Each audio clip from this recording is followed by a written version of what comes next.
The Chicago Bears are about to make a huge adjustment, and it's a much needed adjustment.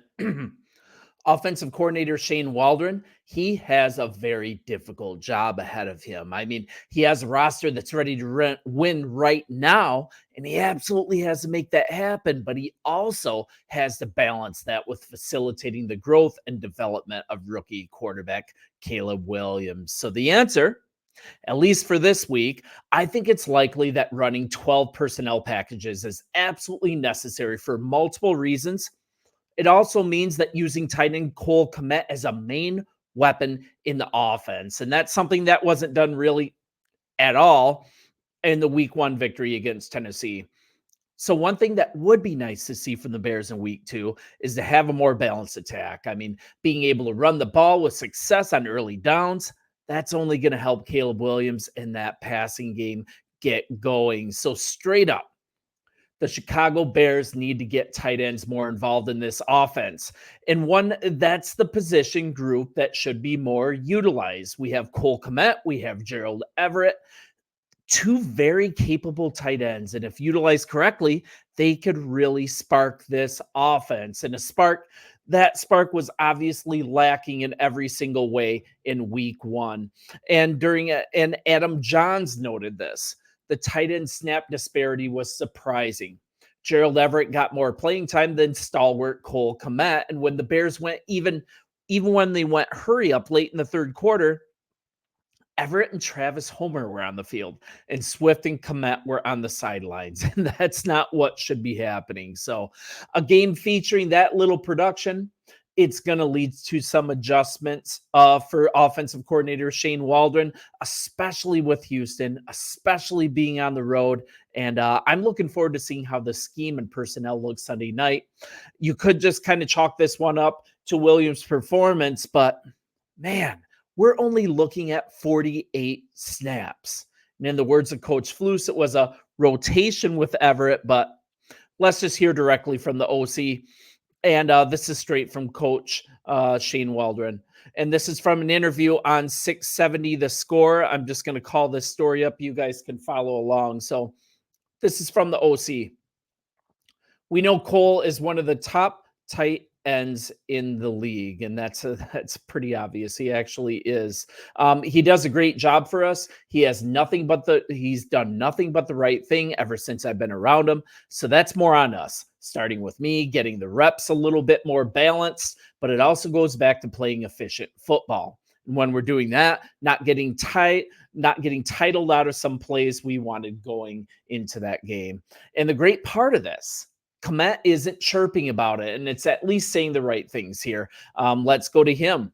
Obviously, I wasn't thrilled about it. This is Kmet talking Wednesday at Hallis Hall. But it's not something I can control, and I'm not in control of. The thing I can control now, how I operate while I'm out there, how I execute, what I put on film with the snaps that I do get. And look, it is what it is. I'm going to kind of chalk it up to week one and us trying to figure some things out, especially with all the guys we have in here. We got a lot of guys, and I know that we want to be able to use everybody in a certain way. We want to be able to play to their strengths. Just kind of leave it up to that. But I just got to kind of continue to take care of my business. I can't be in the woe is me deal.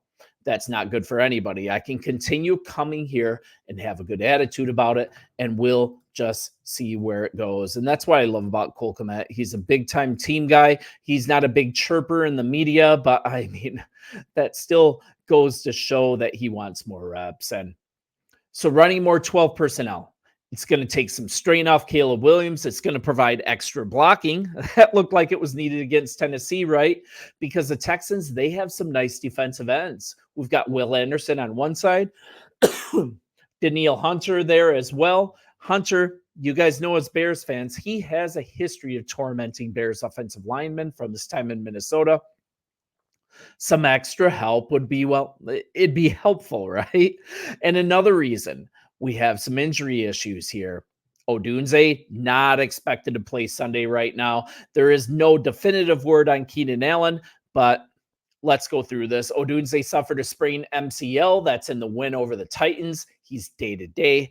Allen re-aggravated a heel injury in the win, and they were both sidelined from practice Thursday.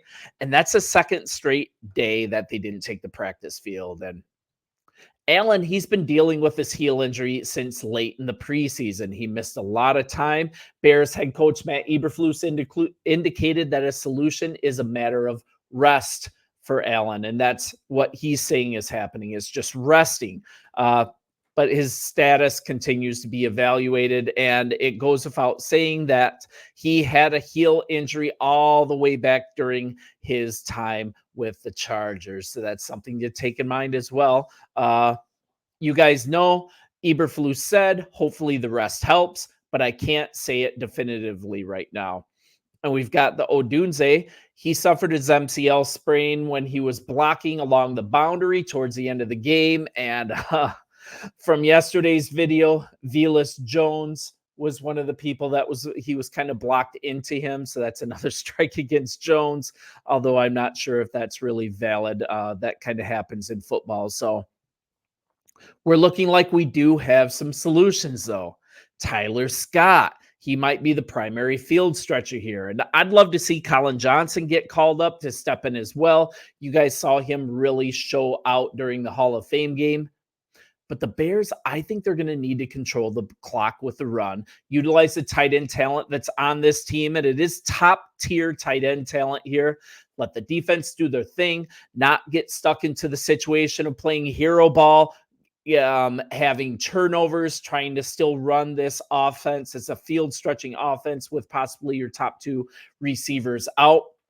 We got to go to 12 personnel. We got to run the ball. We got to control the clock and just play a clean game. And if that happens with this defense firing on all cylinders, like it was week one, like it was last year, we've got a puncher's chance in almost any game. And this problem as well, don't create turnovers. That's yet another reason that Velus Jones, he needs to take a seat.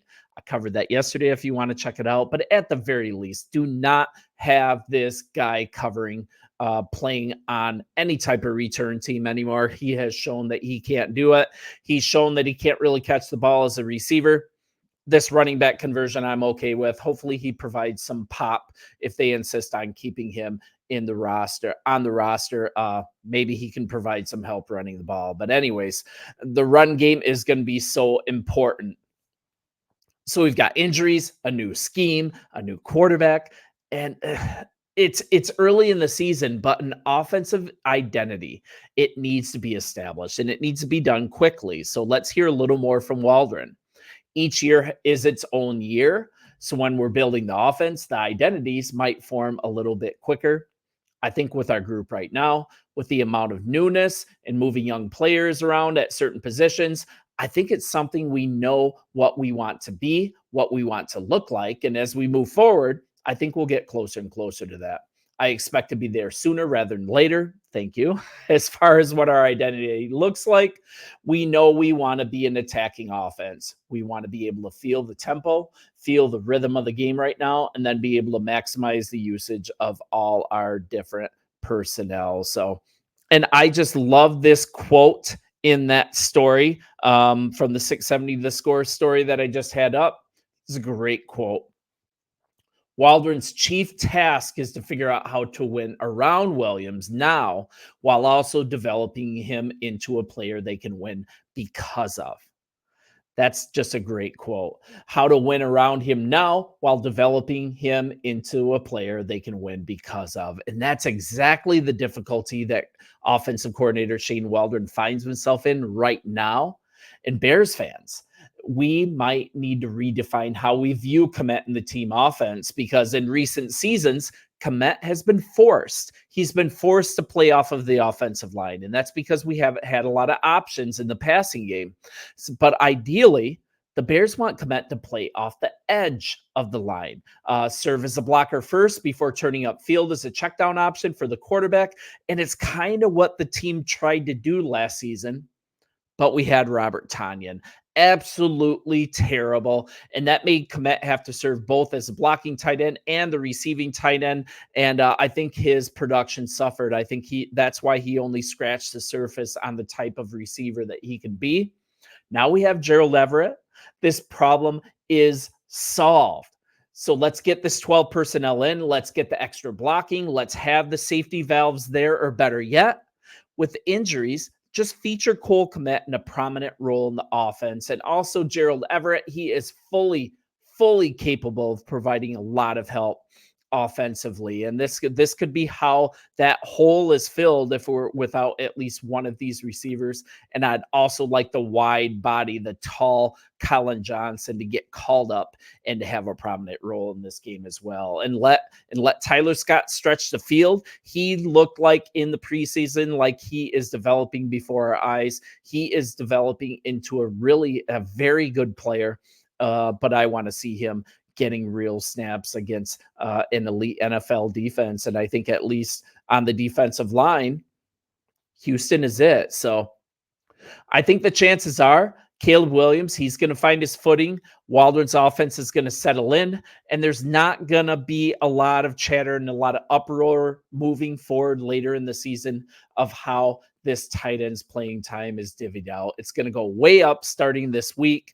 And I think our fortunes are going to go way up. I think this defense is going to continue to ball. I think we're going to be very much in this game against the Texans. And I'm going to go out on a limb to say that we are going to win this game. I know it sounds crazy. Don't get too hard on me if it doesn't happen, but I definitely think that we have a puncher's chance in this game, and it's nothing to be woe is me about. You guys, let me know what you think in the comments. And also, our offensive line needs the ball out, and that goes without saying. It was absolutely terrible at the center and right guard position this first game, but hopefully we're working out the kinks with that as well. You guys bear down. I'll see you in the comment section. And as always, this is so much fun. See ya.